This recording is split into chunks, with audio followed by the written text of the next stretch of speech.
नमस्कार बंधुरा welcome back to my channel Bangali special रान्ना। आज के आबारो निये हाजिर हয়েছি मायेर हातेर একটা खूब मजादार रेसिपि মাটন কষা। রবিবারের দুপুরে যদি এরকম ধরনের মাটন কষা না থাকে তাহলে তো খাওয়াটা জমবেই না। তো চলো রেসিপিটা শুরু করা যাক। এখানে মা মটন কষা তৈরি করার জন্য 1 কিলো মতো মাটন নিয়েছে, সেটাকে পরিষ্কার করে ধুয়ে নিয়েছিল। নিয়ে এর মধ্যে দিয়ে দিয়েছে নুন, রসুন পেস্ট 2 চামচ, আদা পেস্ট 1 চামচ, দেবে লাল লঙ্কার গুঁড়ো, ঝালটা কিন্তু তোমরা তোমাদের পরিমাণ বুঝে দেবে। এবারে দেবে হলুদ গুঁড়ো। ম্যারিনেশনের জন্য সামান্য পরিমাণে সর্ষের তেল দিয়ে দেবে। এখানে খুব বেশি দেওয়ার দরকার নেই, অল্প করে দিলেই হবে। এরপরে দিয়ে দেবে ফ্যাটানো টক দই, দিয়ে ভালো করে হাতের সাহায্যে ম্যারিনেট করে রেখে দেবে প্রায় 1 ঘন্টা মতো। তবে আমি বলবো রাত্রিরে যদি ম্যারিনেট করে রেখে দেওয়া যায় তাহলে কিন্তু মাটনের মধ্যে মশলাগুলো ভালো করে ঢোকে। তো রাত্রিরে ম্যারিনেট করে রেখে দিলে সারাটা রাত পায়। কড়াই বসিয়ে নিয়ে ওর মধ্যে সর্ষের তেল দিয়ে দিয়েছে পরিমাণ মতো। মাটন রেসিপি করতে হলে সর্ষের তেল দিতেই হবে। সাদা তেল দিলে ভালো হয়, তবে সর্ষের তেলটা বেশি ভালো লাগে। এবার এর মধ্যে দিয়ে দিয়েছে আলুগুলোকে এরকম ডুমুডুমু করে কেটে নিয়েছিল বড় বড় করে। দিয়ে দেবে লাল লঙ্কার গুঁড়ো, এটা হচ্ছে কাশ্মীরি রেড চিলি পাউডার, কালারের জন্য দিয়েছে, আর হলুদ গুঁড়ো দিয়ে আলুটা হালকা করে ভাজা ভাজা করে নেবে।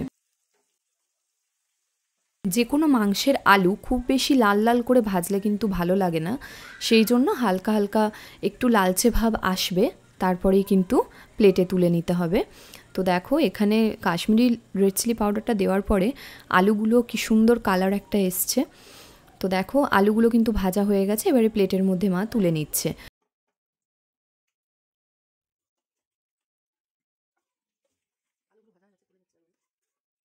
তোমরা যারা নতুন আমাদের বাঙালি স্পেশাল রান্না চ্যানেলটিকে সাবস্ক্রাইব করতে ভুলো না। আর নতুন নতুন মজাদার রেসিপির ভিডিও পেতে সবার আগে বেল আইকনটিতে কিন্তু ক্লিক করতে হবে। তো দেখো এখানে এই একই তেলের মধ্যে দিয়ে দিয়েছে দারচিনি, তারপরে দিল থেতো করে রাখা এলাচ আর 3টে তেজপাতা। ভালো করে নাড়াচাড়া করে নিচ্ছে যাতে ফোড়নের একটু স্মেলটা বেরোয়। এরপরে অ্যাড করে দিল কুচনো পেঁয়াজ কুচিটা দিয়ে ভালো করে নাড়াচাড়া করে নিতে হবে।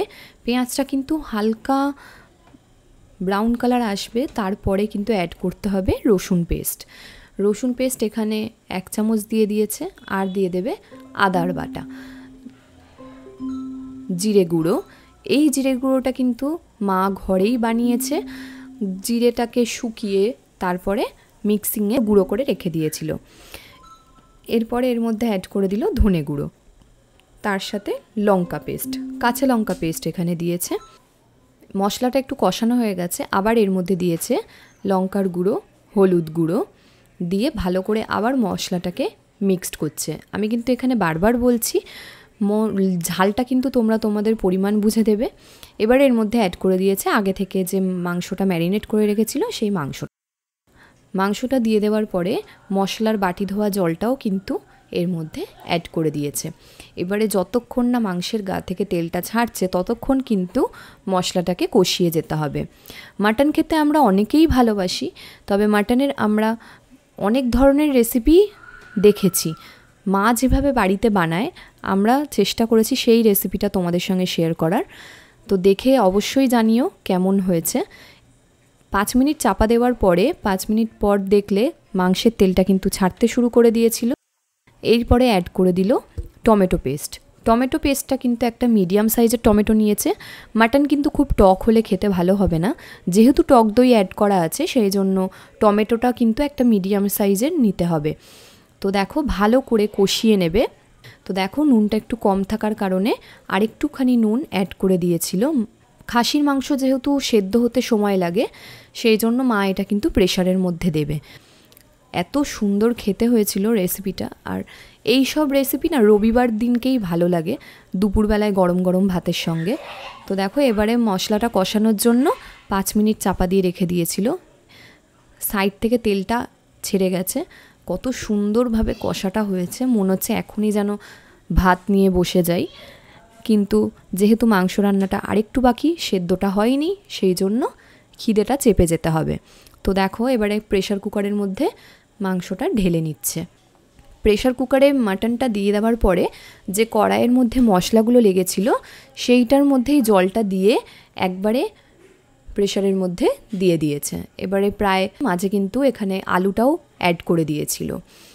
যেহেতু এটা কষা কষা হবে সেই জন্য ঝোলটাকে আরও টকবক করে ফোটাচ্ছে।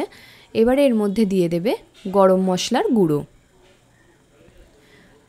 প্রায় 1 চামচ মতো দিয়েছে। দেওয়ার পরে ভালো করে নাড়িয়ে নিতে হবে।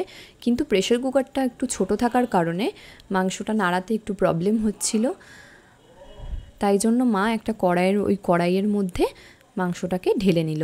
যেহেতু প্রায় অনেকগুলি সিটি দেওয়া হয়ে গেছিলো, মাংসটা কিন্তু অলমোস্ট সেদ্ধ হয়ে গেছে, সেই জন্য এই কড়াইতে ঢেলে নিয়ে জাস্ট গ্রেভিটা শুকিয়ে নিচ্ছে। তো তোমরা যে যেরকম ঝোল খেতে পছন্দ করো সেরকম ধরনেরই গ্রেভি রাখবে। তোমাদের যদি কোনো রেসিপি আমাদের চ্যানেল থেকে জানার থাকে তাহলে অবশ্যই আমাদের চ্যানেলে কমেন্ট করে জানিও তোমরা কী ধরনের রেসিপি দেখতে চাইছো। আমি আর মা চেষ্টা করব সেই ধরনের রেসিপি তোমাদের সঙ্গে শেয়ার করার। কথা বলার মাঝে দেখো দিয়ে দিল 2টো চেরা কাঁচা লঙ্কা। কাঁচা লঙ্কা লাস্টে দেওয়ার কারণ হচ্ছে একটা আলাদা ফ্লেভার আসে, সেই জন্য। ভালো লাগলে লাইক শেয়ার কমেন্ট করতে ভুলো না। আর আমাদের মাটন রান্না কমপ্লিট। Tata, thank you.